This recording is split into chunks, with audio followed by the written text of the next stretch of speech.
नमस्ते। आप सभी योग साधकों का स्वागत करता हूं घृण संहिता की व्याख्यान माला के इस कार्यक्रम में।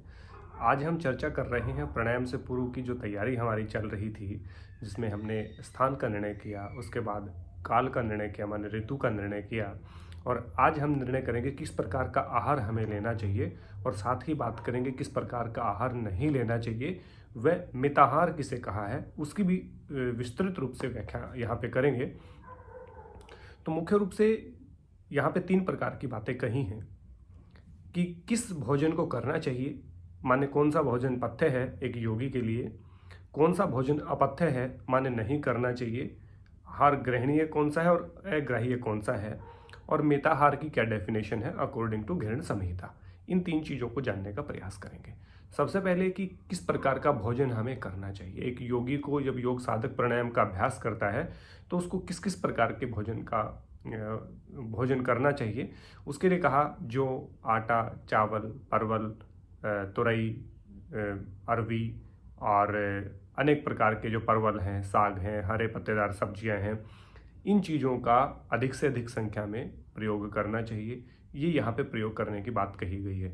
और भी बहुत सारे हैं, मतलब सबको मैं एक नहीं बता पाऊंगा इसमें व्याख्यान में, वो पढ़ के बोलना पड़ेगा, फिर उसमें कोई मज़े वाली बात नहीं है। तो बहुत सारी चीज़ों को वर्जित किया है, बहुत सारी चीज़ों को ग्रहण करने के लिए कहा है।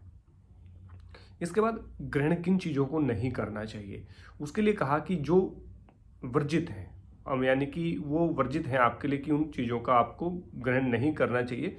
उसमें कहे गए हैं कड़वे, तीखे, अम्ल, लवण, इनसे युक्त भोजन आपको नहीं करना चाहिए। इसके अलावा आपको मांस, मदिरा, तेल और इस प्रकार की चीज़ों का भी को आपके लिए वर्जित बताया गया है। कुल्थी, कोर, इस प्रकार की चीज़ों के लिए भी वर्जित किया गया है। और दही के लिए भी वर्जित यहाँ पे किया गया कि दही वगैरह हमें नहीं लेना चाहिए।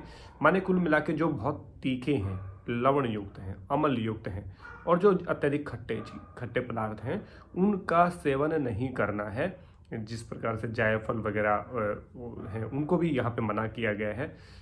इस प्रकार हम देखें तो अत्यधिक जो गर्मी उत्पन्न करते हैं, विकार उत्पन्न करते हैं, लहसुन है, प्याज है, इनके लिए भी मना किया गया है कि इनका प्रयोग हमें एक योग साधक को नहीं करना चाहिए। इनसे उत्तेजना, उष्णता बढ़ती है शरीर में, जो कि प्राणायाम के लिए हितकर नहीं होता है। और उधर जब बात करते हैं तो गेहूं, जो चावल, परवल और बहुत सारी जो हरे पत्तेदार सब्जियां हैं, कटहल है, इस प्रकार की चीज़ों को खाने की बात की गई।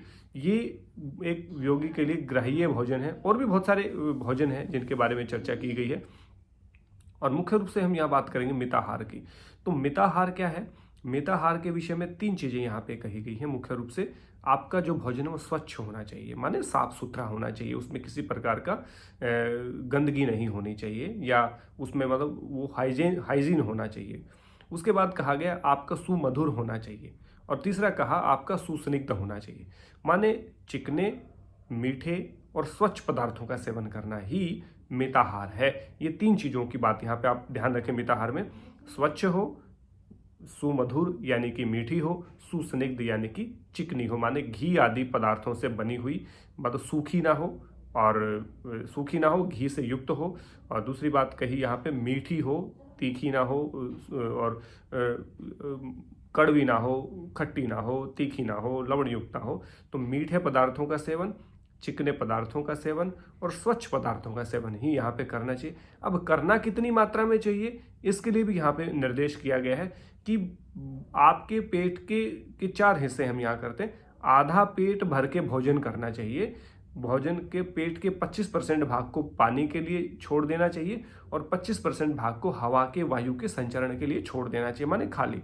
तो 50% खाली रहेगा, जिसमें से 25% रहेगा पानी के लिए और 25% रहेगा हवा के संचरण के लिए, ताकि वायु ठीक से संचरण कर पाए, और 50% ही आपने भोजन करना है। तो माने जितनी भूख है उसका मतलब आपके जितनी भूख है उस भूख का आधा भोजन आप करेंगे, और 25% पानी के लिए छोड़ेंगे और 25% हवा के लिए छोड़ेंगे। इस आइडल रेशो को मिताहार कहा है। माने इसमें दोनों चीज़ें शामिल हो गई, आपका स्वच्छ, सुमधुर और सुस्निग्ध भोजन, और उस भोजन को 50% मात्रा में लेना है, और 25% पानी के लिए और 25% आपको वायु के संचरण के लिए छोड़ना। इसको मिला करके मिताहार कहते हैं। ये मिताहार का कंसेप्ट है अकॉर्डिंग टू घृण संहिता। तो आप याद रखें, सुस्निग्ध, सुमधुर और स्वच्छ भोजन 50% यानी कि पेट के आधा पेट खाना है, आधे भर पेट खाना है, 25% भाग पाने के लिए, 25% भाग आपको वायु के संचरण के लिए छोड़ना है। और मैंने बताया कि किस प्रकार के खाद्य पदार्थ खा सकते हैं, किस प्रकार के नहीं खा सकते। इसके साथ ही एक बात और कही है कि योगी जब प्राणायाम का प्रारंभ करता है उस समय पे लंबी यात्राएं ना करे, स्त्री गमन ना करे, माने सहवास आदि क्रियाएं ना करे, और अग्नि का सेवन ना करे। इन 3 चीज़ों की बात का और त्याग यहाँ पे करना है। लंबी दूरी की यात्राएं नहीं करनी है, स्त्री के साथ संभोग आदि सहवास की क्रियाएं नहीं करनी है, और अग्नि को से बचना है। माने अग्नि को तपाने से व्यक्ति को रिलैक्सेशन मिलती है। जिस प्रकार से हम आग के आगे अपने शरीर को तपाते हैं तो उससे हमें सुख का एहसास होता है, उस सुख का एहसास भी हमें नहीं लेना। ये चीज़ें कुछ हैं वर्जित हैं, कुछ करने योग्य और कुछ मिताहार यानी कि जो आइडल हैं। इन चीज़ों की चर्चा मैंने आपके सामने की। और आपको जानना है कि विस्तृत रूप से कौन से पदार्थ खाने चाहिए और कौन से नहीं खाने चाहिए, इसका लिंक मैं डिस्क्रिप्शन में दे दूंगा, तो आप मेरी वेबसाइट पे जाके सारी चीज़ें पढ़ सकते हैं। अब जैसे मैंने कहा, जो आटा, चावल, परवल, कटहल, ये बहुत सारी चीज़ें मैंने बताई, और बहुत सारी चीज़ों को नहीं बता सकता, उसको देख के ही पढ़ सकते हैं। बहुत सारी चीज़ें होती हैं, वो एक बहुत लंबी लिस्ट है उसकी, खाने वालों की और ना खाने वाले पदार्थों की, तो उसको आप पढ़ सकते हैं। तो मेरी वेबसाइट पे जाएंगे तो मैं इसी वीडियो के नीचे डिस्क्रिप्शन में उस लिंक को पेस्ट कर देता हूं। आप उस लिंक पे जाएंगे तो आप ऑटोमेटिक मेरी वेबसाइट पे पहुंच जाएंगे, जहां पे मैंने आहार के विषय में पूरी तरह से लिखा है कि क्या खाना चाहिए, क्या नहीं खाना चाहिए, क्या ग्राह्य है, क्या अग्राह्य है, क्या मिताहार का कंसेप्ट है, और ये लंबी दूरी, स्त्री गमन और अग्नि सेवन के विषय में भी मैंने क्लियर किया है।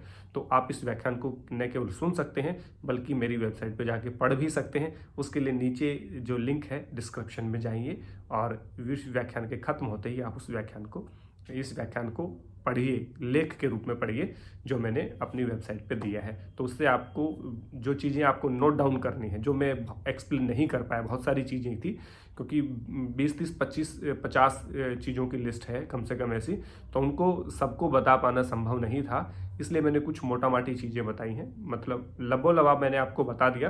लेकिन उसको डिटेल में पढ़ना है तो आप इस वीडियो के नीचे दिए गए लिंक में जा करके, डिस्क्रिप्शन में दिए गए लिंक में जा करके इसको पढ़ सकते हैं मेरी वेबसाइट पे। आपको और भी आसानी होगी अपने नोट्स तैयार करने में, और आपका और भी अच्छा कंसेप्ट क्लियर हो जाएगा। वीडियो देख लिया, उसके बाद पढ़ लिया, तो कंसेप्ट क्लियर हो गया आपका। इसी आशा और विश्वास के साथ कि आप अपना स्वाध्याय जारी रखेंगे, अच्छे लोगों का सानिध्य जारी रखेंगे, और साथ ही आप अपना योग अभ्यास जारी रखेंगे। जल्द ही आगामी नाड़ी शुद्धि के वीडियो के साथ आपके सामने प्रस्तुत होता हूं। तब तक के लिए आप सबका बहुत बहुत धन्यवाद। जय हिंद, जय भारत, नमस्ते।